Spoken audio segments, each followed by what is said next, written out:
What's on, ladies and gentlemen? My name's Ross, I like games, and today, just a quick word about a new Lorcana product. It's going to have been revealed that I think it's fair to say is going to be redonkulously popular. We've got the Disney Lorcana D23 collection. Hang on a second, that sounds a bit new, and it should, but it is not the same one we had last time. Yes, we had a D23 collection initially. That is not the same one. This one's got a bunch of, I'm calling them full arts. Alright? I'm calling them full arts. That's going to have to do. Now, they're not going to be cheap. It is going to be, well, it's essentially a D23 collection, but it's actually not just for D23. It's also going to be made available starting August the 9th at Walt Disney World Resort, Disneyland Resort and Disney Store Times Square in the US, Disney Store London in the UK, Disney Store Dublin in Ireland, Disneyland Paris in France, and at a Disney Store pop-up experience in Melbourne over in Australia. And it's going to cost £95 or $100. Now, if I put my business hat on for a second, no, that is not exactly the same. $100, if we go and convert it into pounds, should be a little bit less. It should actually be £77. So yes, it is comparatively more expensive in pounds in the UK, but there are other factors to take into consideration here. If it's manufactured in the US, for instance, and shipped over, which we don't know, but there's a very good chance it probably has been, then there are extra costs associated with it, and if there's extra costs associated with it, that would help to explain why it was more expensive comparatively in the UK. Not ideal. I know not everyone's going to love it. Sorry about that. That's just the way it is.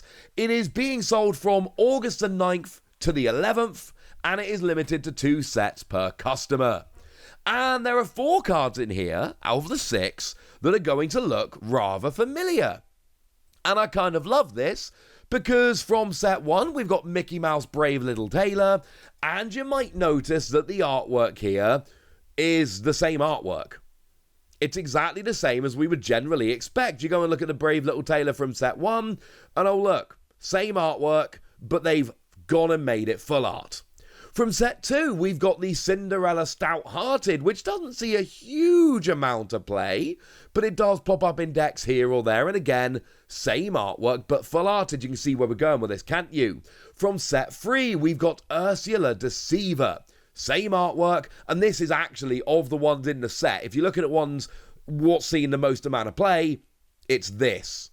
This is seeing the most amount of play, because it's a 2-cost inkable, and when you play it, your opponent reveals their hand and discards a song of your choice. Great card, sees a bunch of play. Hang on a second, are they all just different sets, or are they all different inks as well?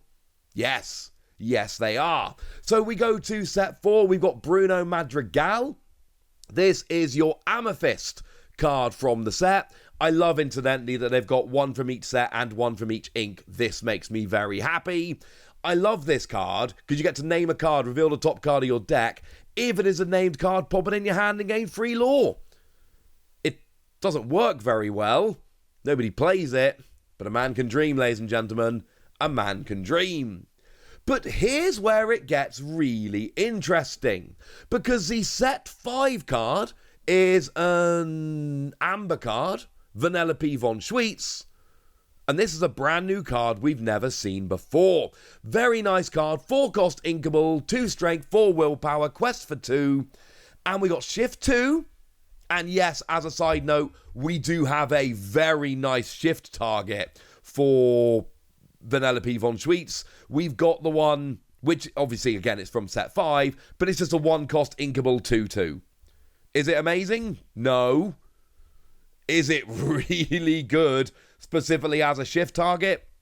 Yeah, 1-cost inkable with decent stats for a 1-cost. That is basically what we're looking for as a shift target, so that's absolutely fine by me. And then what we've got here is, I hereby decree, whenever you play another princess, all opposing characters get -1 strength until the start of your next turn. Decent card, like it very much. Obviously really benefits from a princess deck. And yes, if you play multiple princesses, this will stack. And then going into set 6, yeah, that's right, brand new card never before seen from our November set, we've got Oswald the Lucky Rabbit, 2-cost uninkable, and yes, it is the first Oswald card, and like a lot of Disney fans, oh, you better believe I've been waiting for an Oswald card here. And what we've got is Quest for 2, which I like, and Favourable Chance. During your turn, whenever a card is put into your inkwell, and that should include at the beginning of your turn when you ink a card, you may reveal the top card of your deck. If it is an item card, play it for free, exerted, otherwise put it at the bottom of your deck. Yeah, Sapphire decks love items. This is going to let you play more items. This is phenomenal. I love it. I think this is a legit card. It's early, it's very early. But whereas a Vanilla Pivon Tweets I think is interesting, the Oswald Lucky Rabbit just full on looks absolutely legit. I love it. Big fan. If I'm building a Sapphire deck, I think I want to play it. Even the box here looks phenomenal. I adore this.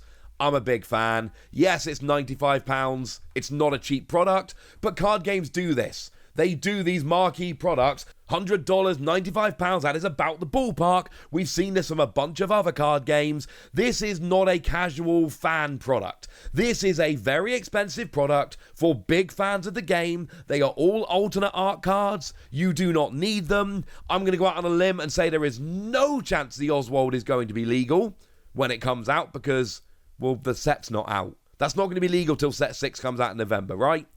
It's just a cool thing with fun cards, and you know what? You don't need it, but it's extremely cool. But now I've told you all the information you need to know about it, and now it's over to you guys. Tell me how excited you are. Tell me if you're going to buy this or whether it's a bit too rich for your blood. Go nuts in the comment section, but be nice. And then make sure you like this video, subscribe to this channel, follow me on Twitter at Lawasi. That's where we talk Lorcana and a bunch of other card games. And please do consider checking out patreon.com/PTCG Radio, where you can support the channel, get some bonus podcasts and all kinds of fun things. But by far the most important thing as always, look after yourselves till next time, would ya? Thank you very much for watching. My name's Ross, and you've been watching Wassy Plays.